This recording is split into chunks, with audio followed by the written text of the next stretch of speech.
Donald Trump के इस बयान का संदर्भ भारत और अमेरिका के बीच चल रही व्यापार समझौते की बातचीत है। ट्रंप चाहते हैं कि अमेरिकी कंपनियां अपने उत्पादों का निर्माण अमेरिका में ही करें ताकि अमेरिका में रोजगार के अवसर बढ़ें और अर्थव्यवस्था मजबूत हो। भारत में आईफोन बनाओ माइनस ट्रंप ने एप्पल के सीईओ टिम कुक से ऐसा क्यों कहा?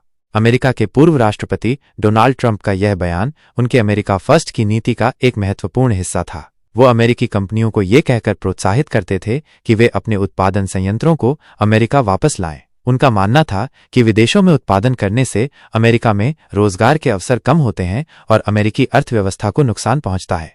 जब ट्रंप ने एप्पल के सीईओ टिम कुक से ये बात कही कि वे भारत में आईफोन न बनाएं, तो इसका सीधा अर्थ था कि वो चाहते थे कि एप्पल अपने आईफोन का निर्माण अमेरिका में ही करे। उनका लक्ष्य अमेरिकी विनिर्माण उद्योग को पुनर्जीवित करना और अधिक नौकरियां पैदा करना था। वह ये भी मानते थे कि विदेशों में उत्पादन पर निर्भरता, विशेष रूप से उन देशों में जहां व्यापारिक समझौते अमेरिकी हितों के लिए अनुकूल नहीं थे, अमेरिका की राष्ट्रीय सुरक्षा और आर्थिक आत्मनिर्भरता के लिए हानिकारक थी। भारत ने सभी टैरिफ हटाने की पेशकश क्यों की?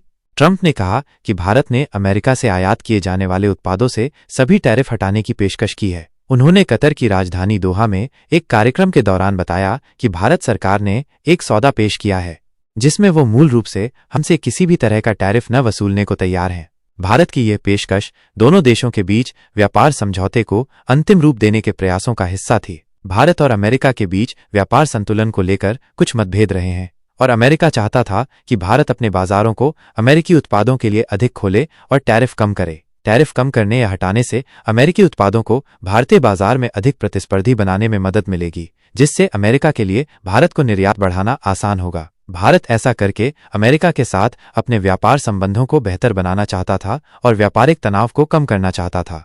भारत और अमेरिका के बीच व्यापार समझौते पर बातचीत। ट्रंप के इस बयान के समय भारत और अमेरिका के बीच एक व्यापार समझौते पर बातचीत चल रही थी। विदेश मंत्री एस जयशंकर ने इस संबंध में मीडिया से कहा, भारत और अमेरिका के बीच ट्रेड पर बातचीत चल रही है। ये जटिल बातचीत है। जब तक सब कुछ तय नहीं हो जाता तब तक कुछ भी तय नहीं होता। कोई भी व्यापार सौदा परस्पर लाभकारी होना चाहिए। इसे दोनों देशों के लिए कारगर होना चाहिए। व्यापार सौदे से हमारी यही अपेक्षा होगी। जब तक ऐसा नहीं हो जाता इस पर कोई भी राय देना जल्दबाजी होगी। जयशंकर का यह बयान दर्शाता है कि भारत सरकार व्यापार समझौते को लेकर सतर्क थी और वह चाहती थी कि कोई भी अंतिम समझौता दोनों देशों के लिए फायदेमंद हो। व्यापारिक बातचीत अक्सर जटिल होती है क्योंकि इसमें विभिन्न क्षेत्रों के हित, टैरिफ, गैर टैरिफ बाधाएं, बौद्धिक संपदा अधिकार और निवेश जैसे कई मुद्दे शामिल होते हैं। भारत यह सुनिश्चित करना चाहता था कि समझौते से उसके घरेलू उद्योगों और किसानों के हितों की रक्षा हो, जबकि अमेरिकी मांगें भी पूरी हों। जब तक सब कुछ तय नहीं हो जाता तब तक कुछ भी तय नहीं होता का अर्थ है कि बातचीत अभी अधूरी है और अंतिम निर्णय तक पहुंचने से पहले कई पहलुओं पर विचार किया जाना बाकी है। संक्षेप में, ट्रंप का बयान अमेरिकी रोजगार को बढ़ावा देने और व्यापार घाटे को कम करने की उनकी रणनीति का हिस्सा था, जबकि भारत की टैरिफ कम करने की पेशकश अमेरिका के साथ अपने व्यापार संबंधों को बेहतर बनाने और एक म्यूचुअली बेनिफिशियल समझौते पर पहुंचने का प्रयास था।